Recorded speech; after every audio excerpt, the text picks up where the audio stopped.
Okay, I think that does it. Mic's good. Your sound's good. The video looks good.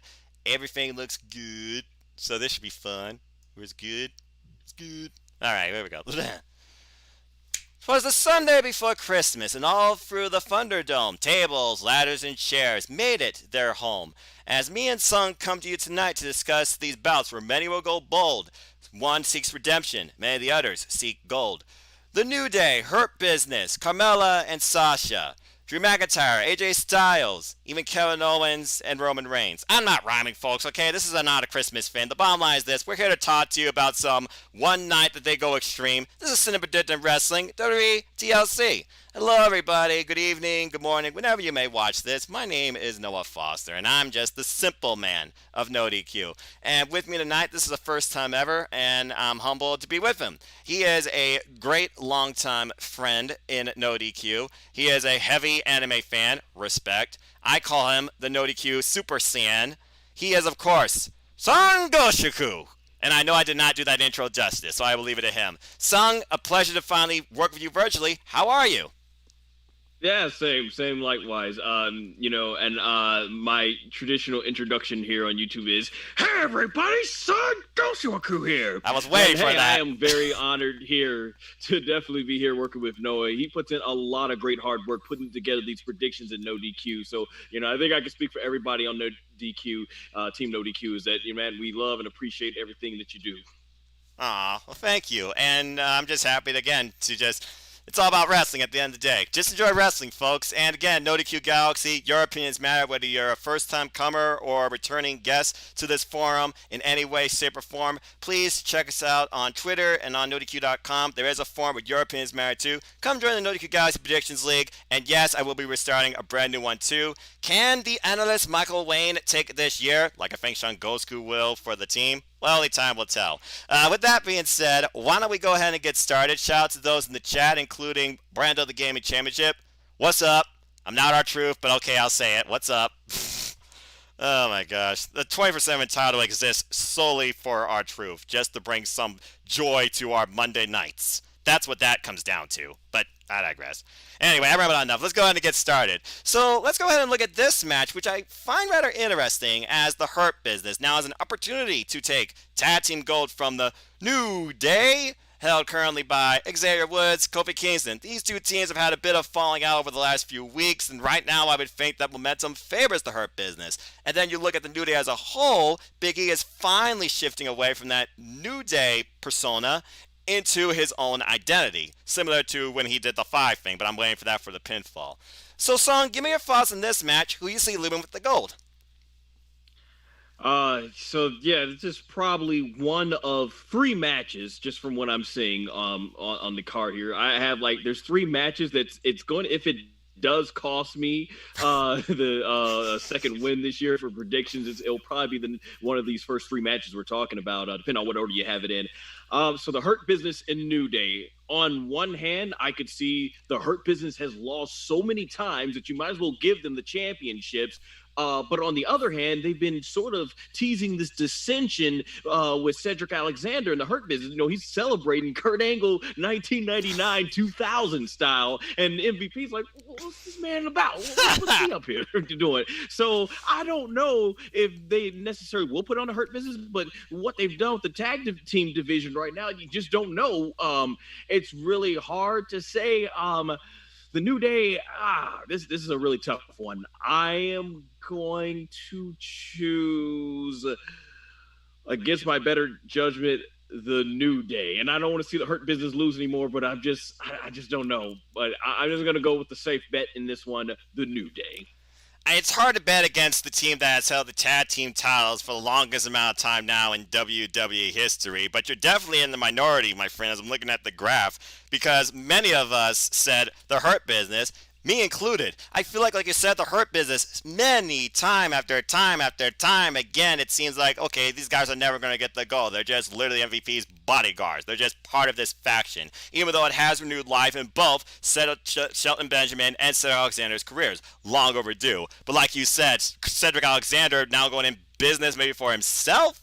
Will his ego cost him the team here? I don't know. But I feel like at this point, if the New Day continue holding these titles, who they got to challenge at this point? I want to see a new, fresh face and identity to this tag team division as we enter 2021. So I'm going with the Hurt Business. And you got to imagine that Lashley and MVP have got to play some sort of outside interference here. While Big E, he's on SmackDown. New Day's got nobody in their corner. So I just think number games wise, you got to give it to the Hurt Business. So I'm going to go with that. I really want the Hurt Business to win, and I hope they do. Most times I make these predictions, I usually choose what I think the WWE might go with versus what I really want. So we'll see there. And that might come back and bite me. It just very well might. Possibly, but then heart versus mind. I mean, I'm not going to lie. Sometimes I follow my gut versus my mind, and it's cost me too, NXT particularly. But we'll see. Hello to Mick Doherty and Kobe Talks. Hope you guys are doing well. Let us know your predictions in the chat as well if you have any questions. And feel free to share this link with your friends. And stay tuned to NoDQ and subscribe to our channels. And who knows? I might do more of these in the future. We'll see. I'm trying to do some new stuff with 2021, and Kobe Talk says I agree. I'm picking Hurt Business. So there we go. But is there any consolation? Our good friend Jerry, the Mad General Slaughter, he did say New Day, so you're not completely alone. So good luck to you on that. Okay, let's go ahead and look at this one because it's weird. You wonder, did they take out the most dangerous part to this match? Because while people have berated her, you can't argue what has been shown from her work ethic. And we don't know now if she's even going to be here on Sunday. But the Women Tag Team Championships, who are still truly finding, I feel like, their real identity in this division, are on the line. As the current champs, Nia Jax and Shayna Baszler, they take on Asuka and... because apparently Lana, she got destroyed by Nia Jax, and people I feel are indifferent to that at this point.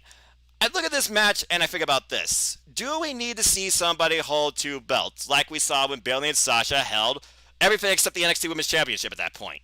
And then I wonder how much longer can Nia Jax and Shayna Baszler go with these titles and who could challenge them next? While you have all these impromptu tag teams, do any of them have the clear-cut chemistry or that sort of identity right now where I could see them being future champions? I have not seen a rightful team before Sasha and Bayley, just because of their friends in history, held these titles since the Iconics that I solely called at WrestleMania 35 because I believed in them as a tag team, and it paid off. And to this day, they're still the most legit women's tag team in WWE, next to the Bella Twins, but they're doing their own thing.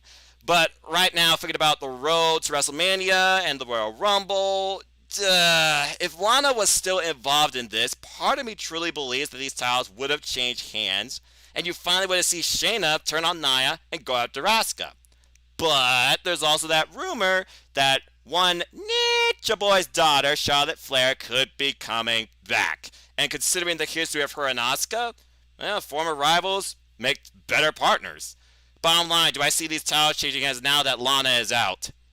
I don't. I'm going to say that Nia Jax and Shayna Baszler retains here somehow. It just seems like right now there's no real team or reason to take it off these two. Song, your thoughts in this match? Yeah, I think the storyline is just something for Asuka to do, and I know I've told you and some of our other fellow NoDQ members that it's like 2 years in a row they have booked the Women's Championship and Women's Tag Team Championships together because they just didn't know what to do. I mean, granted, it did have a purpose last year because they were building to that story of Asuka and Becky, but I'm not sure what they're doing it for this time around. And yeah, I am gonna go with Shayna and Nia to retain here. I think that whoever ends up basically teaming up with Asuka just very well might be her next feud going into the Royal Rumble. So she might cost them the whole like, yeah, I only came back to show off what I could do and not win the tag titles, even though it might make some weird sense in that way. But yeah, I think whoever ends up being Asuka's team will probably walk out or throw a fit or something, and Shayna and Nia retain. It's just really sad because we got Shayna and Asuka involved in a program here, and it should feel like a much bigger deal. The two killers of NXT's women's division, those two who dominated as the NXT women's champion for so long, and WWE's, it just felt like they've put it away in a throwaway kind of feud. And honestly, in the storyline, I don't know exactly with that ending on Monday Night Raw. Like, I'm cool that Lana finally got a win and got some sort of payoff to the tables, but they brought Mandy Rose in, so it's like, were they going to have Mandy Rose and Dana fight now, or they're going to have one of them team with Asuka, or someone going to come back? So I don't know. It just feels like they just threw all of this together to give the main women's champions something to do on Raw. It's like booking. We're just going to book you with no purpose. Okay, but who wins in the end? Does the talent win? No. Do the fans win? No. And yeah, cause let's think about this. Dana Brooke, last time we saw her, she got taken out by Mia Yim. Yes, I know her name's reckoning as part of Retribution, but let's face it, she's the HBIC, and I'm always going to call her that. So anyway, I don't know if that's continuing, that her and Ricochet, they had a mixed tag against Retribution, and now we have this whole angle talking about going off the rails, though Retribution apparently wants to recruit Ricochet in the faction. And then I look at Mandy Rose, and I'm like, okay, really? Why are you on Monday Night Raw? What is your purpose? You got no, like, desire or drive. And then again, you got Peyton and Lacey, who, well, I'm pretty sure can't stand each other. And I still think Peyton deserves a singles push and has potential. Honestly, I wouldn't mind seeing some weird swerve if Peyton shows up, the one we don't think about, that hasn't been involved at all in this picture whatsoever, and turns on Asuka, and we build Asuka versus Peyton as some program towards the Royal Rumble, because you gotta build some sort of match towards the women's champion. It's not like she could have a free ride to WrestleMania, okay? And at this point, even if Lana... We need these women to be built up more, yeah, for sure, in the tag team. Built both divisions up more on Raw. But I mean, let's face it, both those divisions, they need some work. We can fantasy book our way towards a better women's division and tag team division. But again, Vince will rip that apart. But yeah, I think the bottom line, and pretty much it's unanimous across the board, I think the champ's going to retain. But as always, Aaron Riff, he loves to try and flex the board. He has decided to put in a bonus point to guess who's going to be Asuka's potential partner. So, is it Mandy? Is it Dana? Is it Charlotte? Is it Peyton? Is it somebody we're not thinking about? Sung, what's your thoughts? Who's coming out to help Asuka some way or fashion? You know, story-wise, it would make the most sense for Mandy Rhodes because she has the most to gain from this. But honestly, the way they've built the women up on Monday Night Raw, the division is so thin. I'm going to just say Charlotte Flair, and they're just going to go ahead and build up to another Charlotte Flair and Asuka match because that's probably the best that they can do right now until they, like I said, they put some more build up around the women's division. So I'm just going to go with Charlotte, and that's just going to lead into their next match again. All right, fair enough. Well, I told you sometimes I go with mind, sometimes I go with heart. I believe in Relentless Royce. Peyton Royce. Build some of Asuka. Go after the title. You don't need the tag titles with her because you already held them with your lifelong friend and partner, Billie Kay. But I want to see something for Peyton at this point. That's just my opinion. What Brandel said here. I would be shocked if Nia Jax and Shayna Baszler lose the tag team titles. Yeah, I'm pretty sure most of the world would be. And think about this. If Nia Jax loses that tag title, what is next for her?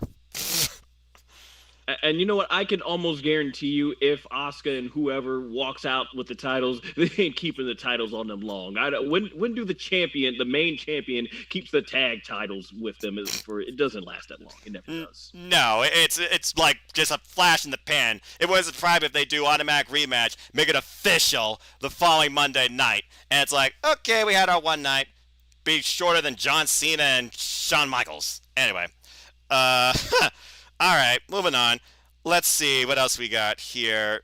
Okay, this one I am curious about because we've already seen it on SmackDown. So how do you reinvent this? Champagne bottle on a pole match? Sasha Banks defends the SmackDown Women's Championship against the untouchable, it seems now, Carmella. Ever since she's debuted this new persona, she's gotten the best of Sasha Banks with super kicks and sneak attacks. And now these two, they have shared words to the point they had the title match as the main event on SmackDown, and Sasha got herself disqualified because, well, Carmella made her lose her temper. But in the end, Carmella stood tall, bashing a champagne bottle on her spine. And apparently there'll be some sort of champagne celebration tonight.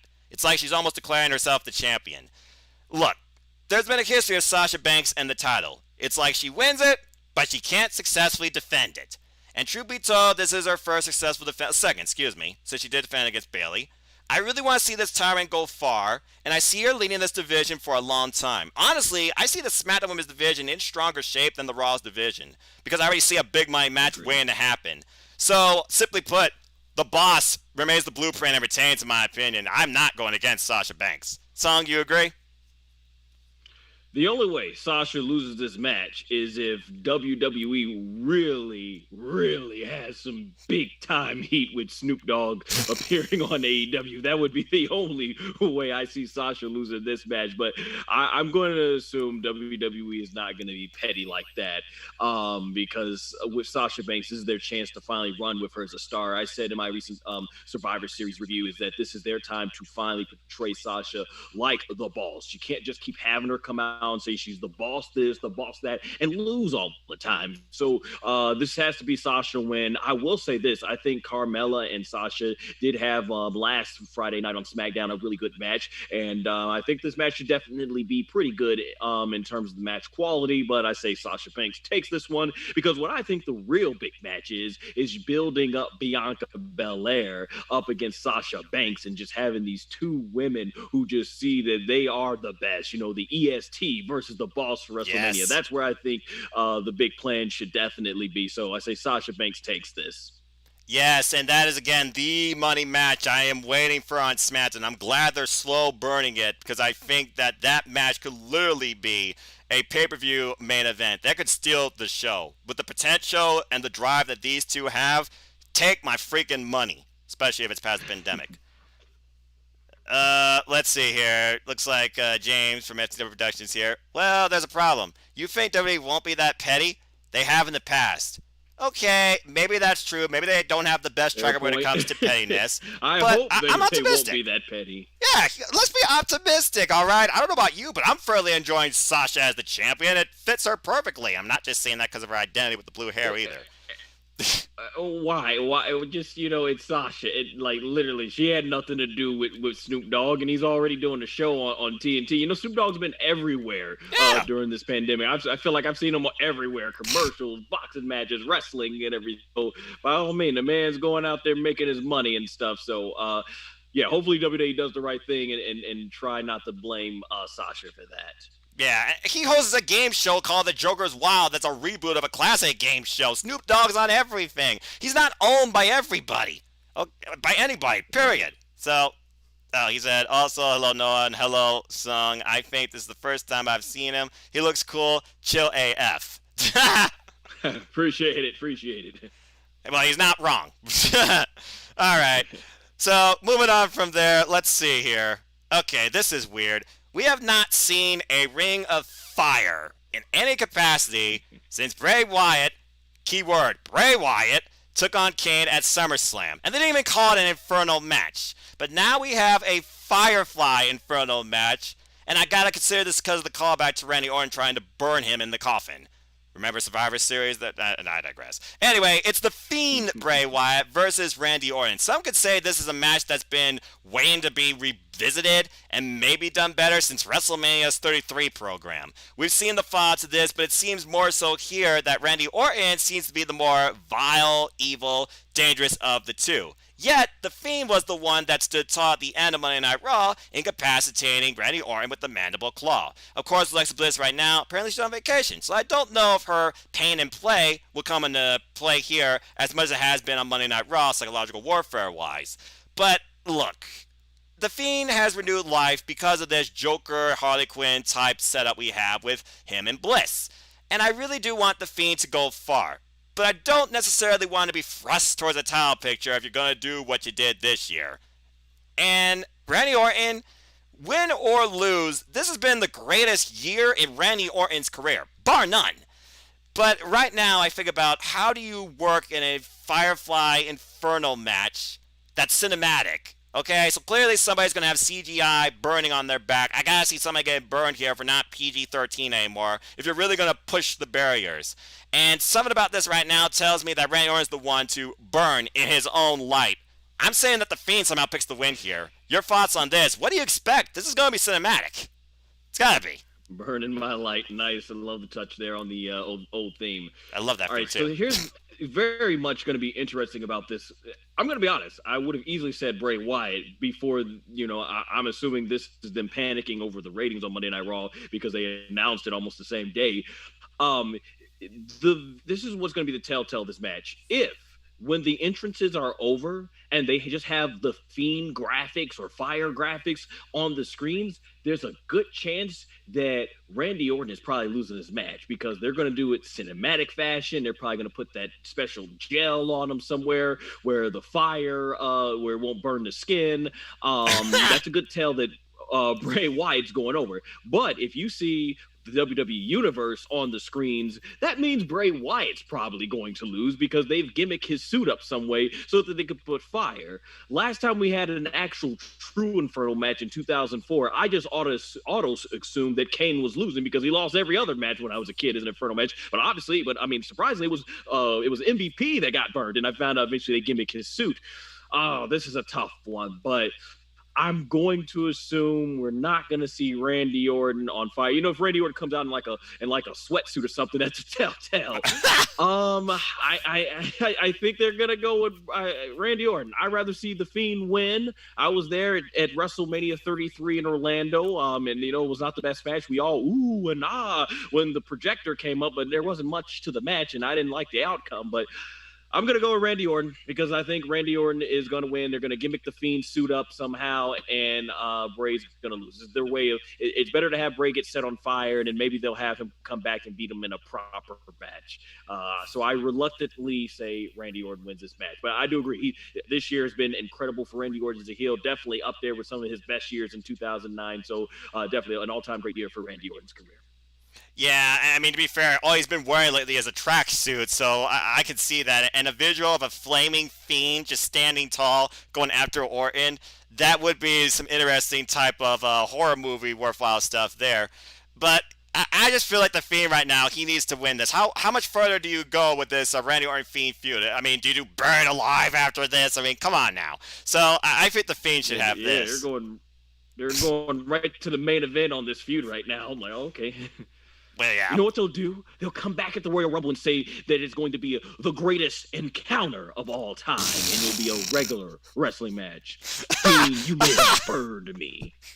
Well, can you burn me when the rules are just standard wrestling rules? They'll do something like that, probably. Let me in. Let him burn under the red lighting. And Bliss just laughs psychotically with the Fiend. It's funny that we haven't heard Who's been the doing Fiend. Absolutely fantastic in this storyline, by the way.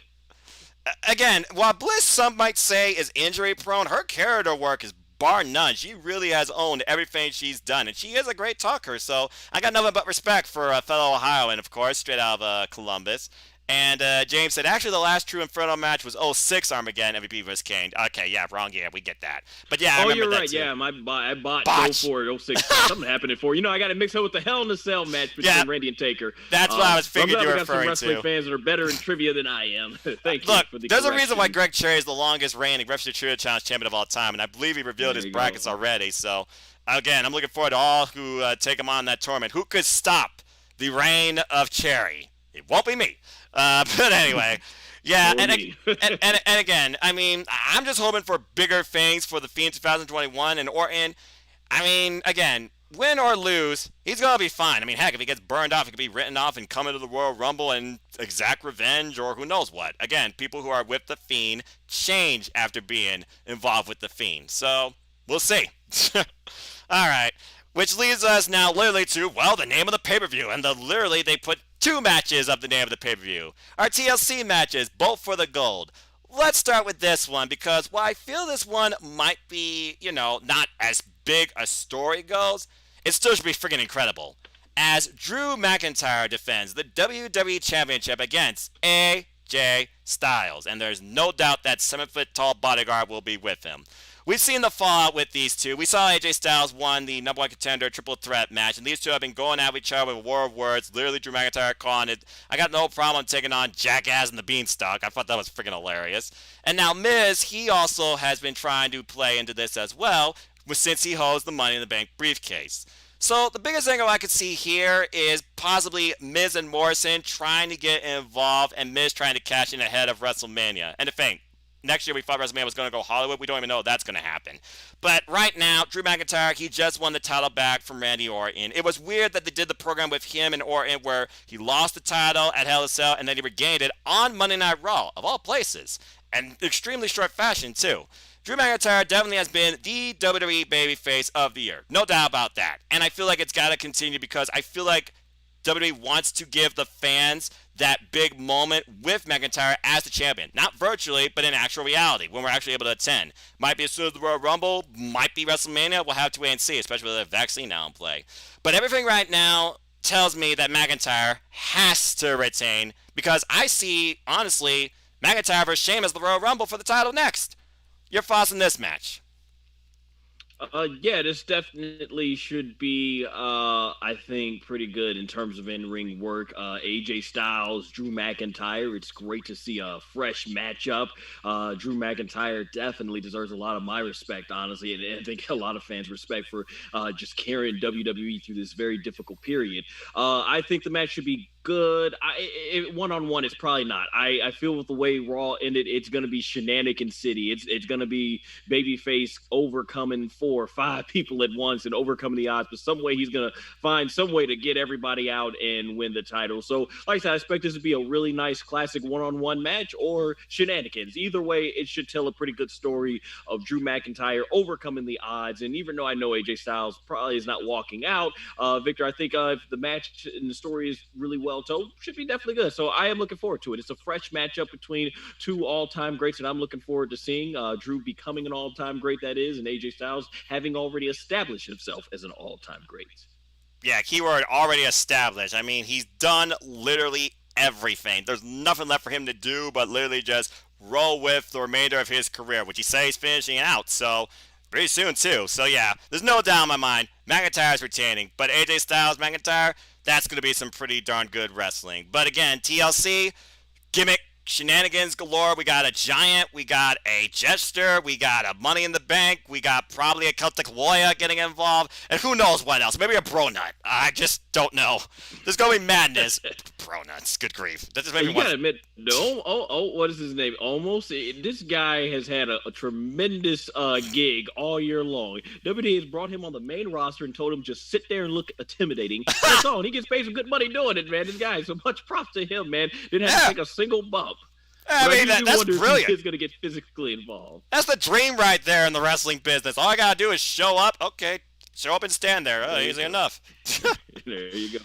All right, and now we come to what I believe should be the main event. Definitely should close the show. It's definitely our biggest story going into the show. And also, he's the only freaking guy on the poster. The Tribal Chief. Roman Reigns, with special counsel Paul Heyman, no doubt, defends the Universal Championship against Kevin Owens. And literally, this is a battle regarding one word: family. Sung, take it away, man. Give me your thoughts on the storylines, the heart, the rivalry, and what do you think is going to happen here? How are we closing the show out? Man, the Roman Reigns and the whole tribal chief gimmick has been some of the best entertainment the WWE has put on in years. I constantly praise what they're doing with Roman Reigns, whoever is behind the storyline, whoever has convinced Vince McMahon to finally let Roman go out there and be something that it just seems way more organic, just everything. And I love this storyline. And yeah, I know it's predictable that, KO's obviously going to lose this, but I love the story. I love that the story is that KO, you have KO and Roman both fighting for their families, but for 2 different reasons. And I'm just loving everything. And, I've been thinking, even though I did watch Aaron review and he points about some of the logic holes that KO is doing, standing on the ladder, knowing that there's just going to be a sneak attack. But regardless of it, I thought the promos have been very fair.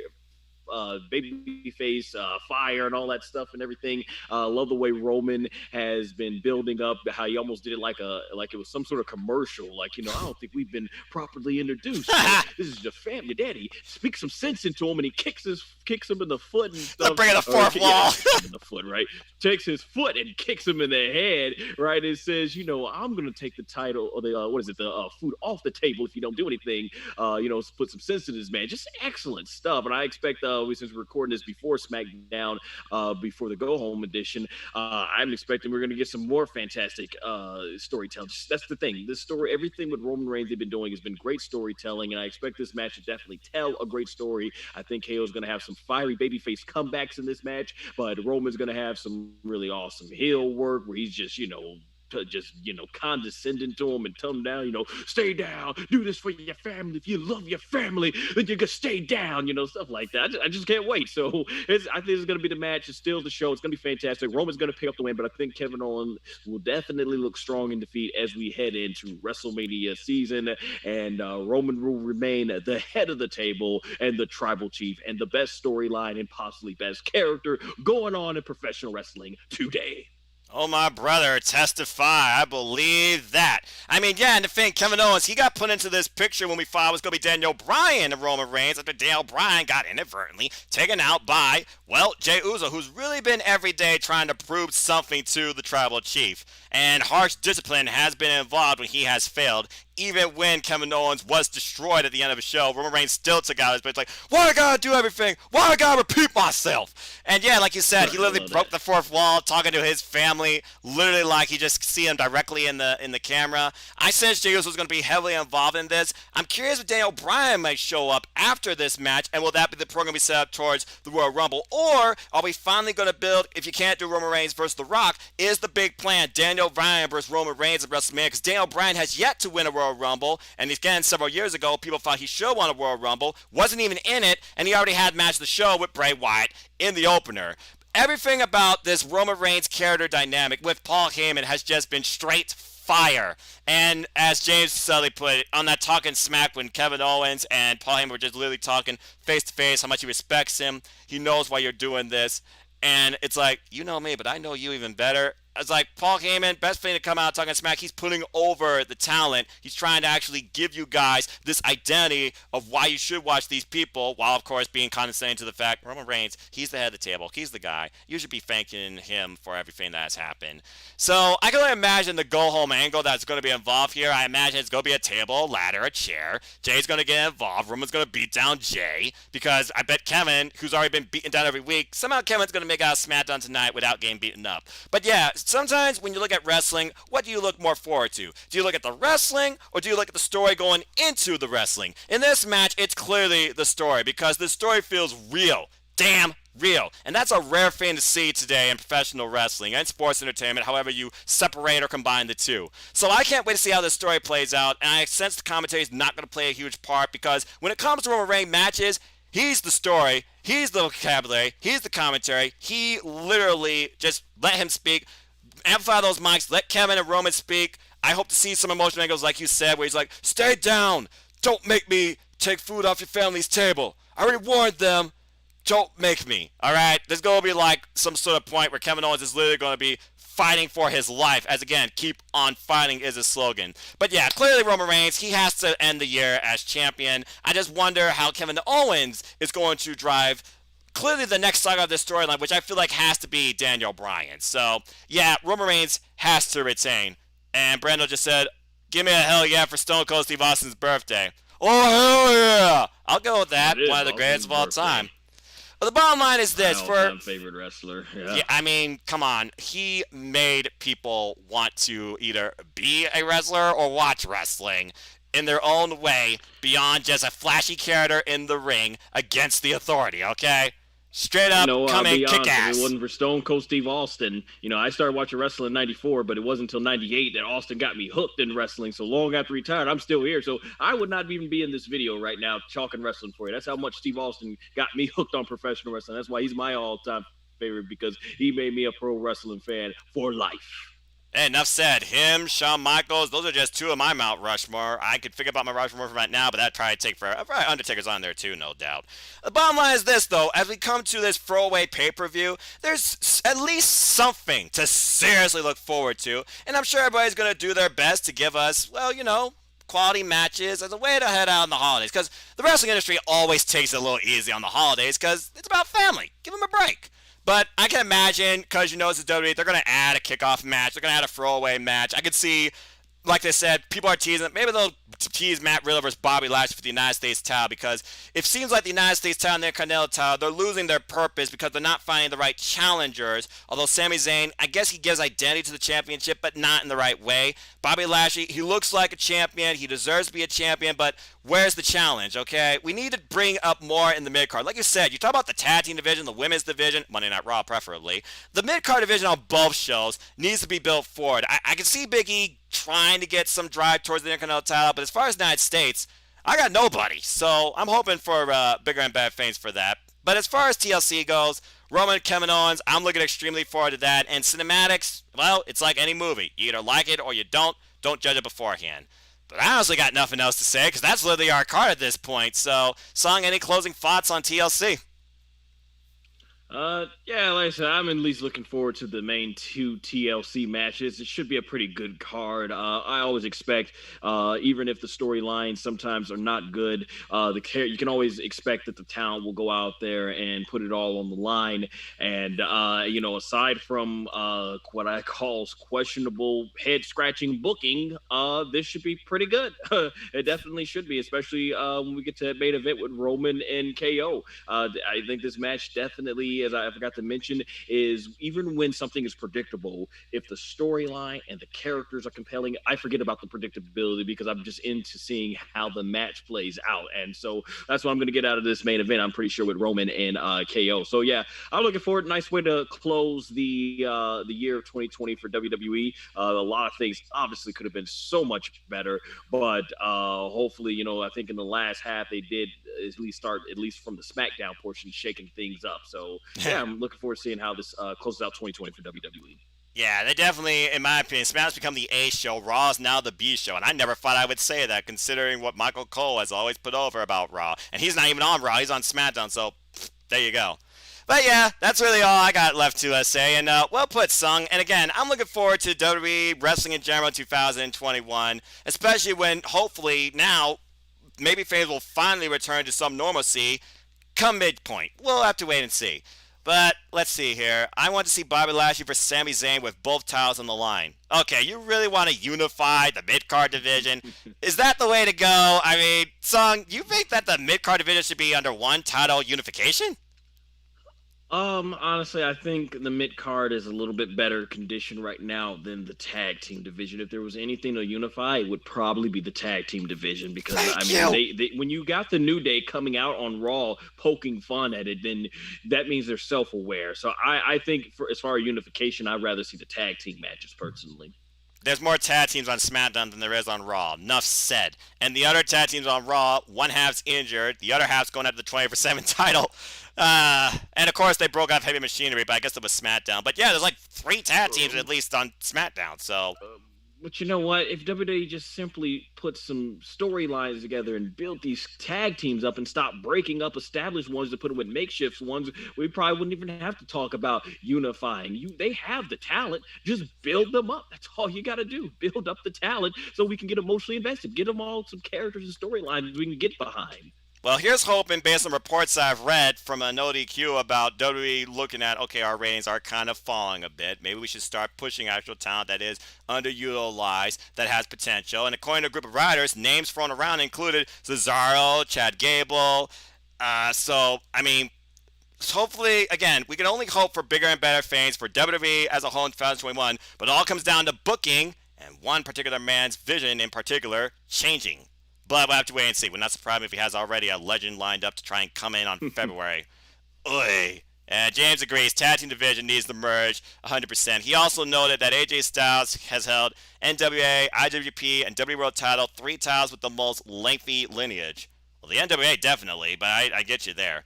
And he also just pointed out AEW Tag Team Division also has a Trios Division officially. Let that sink in for a moment. James, I watch all wrestling. I'm well aware. All right?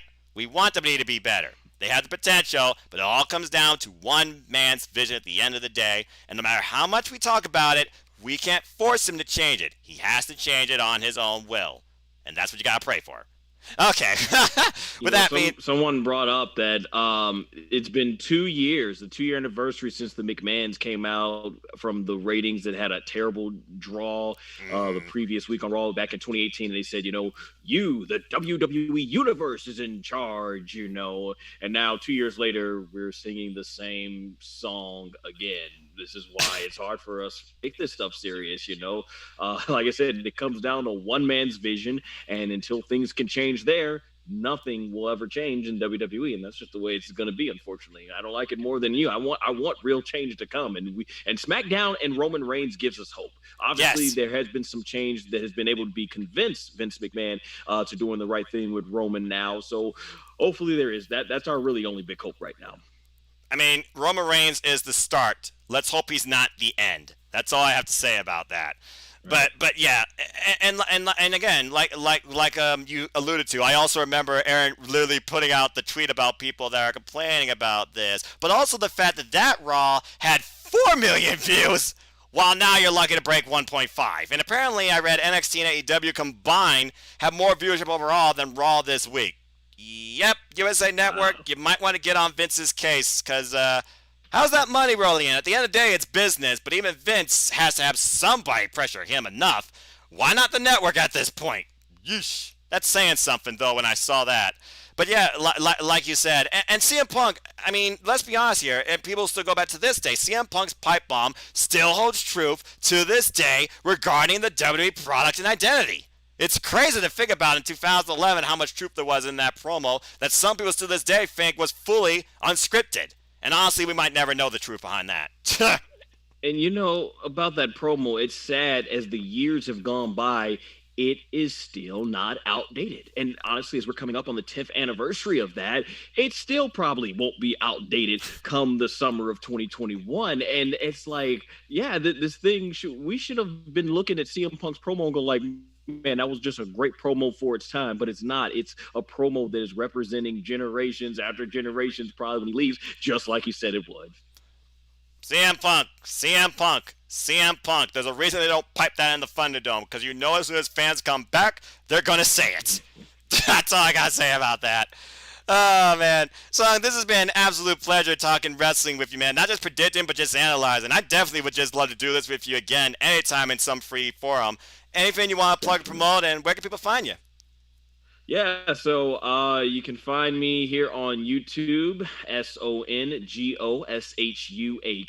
where you can also find me on Twitter, Instagram, and Facebook. So yeah, I do a lot of stuff with filmmaking, and I'm currently been working on a short film that combines anime into live action. So I've been working on that for 8 years. You can see the trailer and behind the scenes footage I have. Been doing voiceovers. Currently a semi-finalist in the Now Voice This contest. So check out my voiceover work if you'd like to see it. So yeah, and I also do more discussions in terms of WWE major pay-per-views and Dragon Ball discussions. So I've got a podcast out that ranks the 4 main couples of Dragon Ball, so all that good stuff. So if you're an anime fan, WWE fan, particularly Dragon Ball and WWE, definitely hop on over to my channel and see some of my original content that regards to voiceover, acting, and filmmaking. And Noah, thank you once again. It's been a pleasure on here talking wrestling with you. Always grateful for everything you do with No DQ, and definitely support NoDQ.com and all our friends over there. And daggone right, that's what we're all about. Forever and Dead to No DQ fan, like I said. Thank you again, Sung. People, you want to know more about me, know this. This actually is not my house. I'm just a simple man and a lifelong fan of wrestling in all of its good, bad, small, big forms, you name it. So follow me on Twitter at nfoster1916, Instagram nfoster1916. YouTube is youtube.com /C/no Foster10, or look up nfoster1916. It should also come up too. For all things wrestling, shout out to my ATW family on Twitter. And as Sung alluded to, support NoDQ. Buy a shirt, nodq.com /merch. Support the Jeff Meacham Network, support the Greg Cherry brand. Our cohort, Big Money Baller Rolling Big G. He will be starting his own podcast soon on his YouTube channel, so please follow Big G's YouTube channel as well. Follow all your favorite personalities from a NoDQ. And again, NoDQ Galaxy, your opinions matter too, because you are NoDQ. So stay tuned, of course, if not only on my Twitter, but also in the description down below. There will be a form for the final pay-per-view of this year in the NotiQ Galaxy Prediction League as well for WTLC. Let your voices and opinions be heard, and I will be back with it again next year. And if you all want leagues for other promotions, Impact, AEW, ROH, AEW, or you want to surprise me too, let me know. Because again, at the end of the day, I just want to encourage people, just enjoy wrestling. As always, support independent wrestling, folks, because that's the heart of it for us as fans. And support all your wrestling outlets, big and small. Let's keep growing this incredible, diverse, unique, elite wrestling community together. Simple as that. I'll be back with other podcasts and forums on NJPW and AEW. Hey, maybe I can get Sung on an AEW Spark. I'd love to get his thoughts on AEW. So we'll see how scheduling works out. And until next time, folks, I just hope you all take care and enjoy life. Tomorrow's never guaranteed. Treasure your families. Enjoy wrestling. More of it now than ever. Please appreciate what you have now, because you truly don't know what tomorrow, if it comes, will hold in store. I hope you all have a safe, wonderful, happy, merry, blessed Christmas. And enjoy SmackDown, as we are literally 25 minutes away from it. And until next time, folks, have a good night. And Sung, again, congrats in advance, but also good luck, because you are humble. But I think you pretty much own it. I appreciate it.